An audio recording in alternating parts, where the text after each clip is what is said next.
ल तपाईँ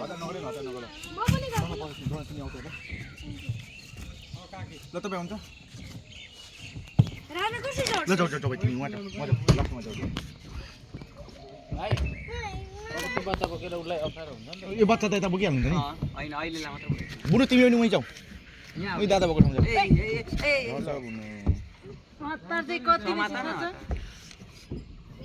यहाँ उहाँ जाऊ काकीलाई सजिलो हुन्छ नि त तिमीलाई यहाँ भाइ दाजु यहाँ बस्नु दे बहिनीलाई सँगै बस्नुपर्छ त्यही म चाहिँ यो टर्निङ काट्ने ल